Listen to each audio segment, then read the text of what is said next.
ਸਿੱਟਣ ਦਾ ਕੁਛ ਨਹੀਂ ਹੁੰਦਾ।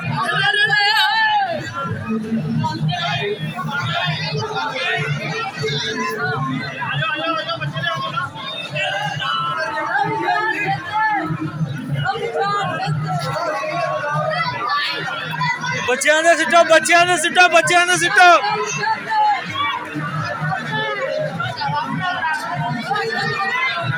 ਬਾਹਰ ਨੂੰ ਕੱਢ ਕੇ ਛੱਡਾ ਮਾਰ, ਬਾਹਰ ਨੂੰ ਕੱਢ ਕੇ ਛੱਡਾ ਮਾਰ। ਉਹ ਸਿੱਟ ਦੋ ਗਾਂ।